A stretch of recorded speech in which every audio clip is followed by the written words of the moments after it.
लेकिन देवरिया के राजा राम चौहान को हम देख रहे हैं, आपके सामने बैठे हुए पूनम देवी को देख रहे हैं, आदरणीय अशोक सिंह चौहान जी को देख रहे हैं, जो गोरखपुर बाबा गोरखनाथ की धरती से आए हैं, महाराष्ट्र से, असम से, कहां से लोग हमारे चौहान समाज के लोग आए हैं। साथियों, हो सकता है कि हमने पृथ्वीराज चौहान को नहीं देखा है, उनके लिए फाइट कर रहे हैं, ये बात सच है ना। लेकिन देवरिया बरियारपुर के रामाज्ञा सिंह चौहान को तो देखे हैं।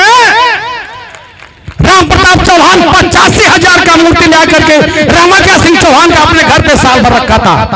मैं नई मकान बनाया हूं, घर को चेंज करना था। मैंने उनके परिवारजनों से कहा कि ये हमारे स्वाभिमान, हमारे आन चौहान समाज की आन रामाज्ञा सिंह चौहान जी की मूर्ति अपने घर ले जाइए। उनके घर ले आकर के रखी हुई है। हम चाहते हैं चौहान साथियों, आप लोगों का सहयोग मिले, आप लोगों का आशीर्वाद मिले उनके परिवार को, और उनकी मूर्ति बरियारपुर में चाहे जहां चाहे लगवाइए। ये भाई नरेंद्र चौहान जी के रिश्तेदार भी हैं, वो शायद स्वर्गीय रामाज्ञा सिंह चौहान जी।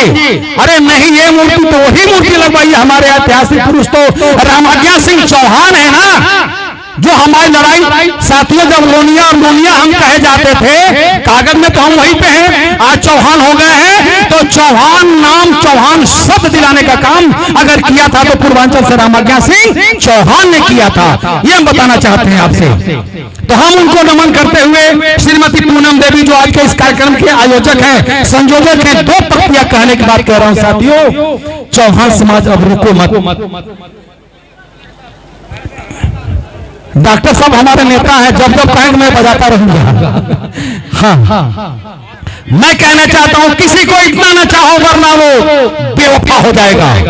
चौहान साथियों से कहना चाहता हूं, किसी को इतना ना चाहो वरना वो बेवफा हो जाएगा।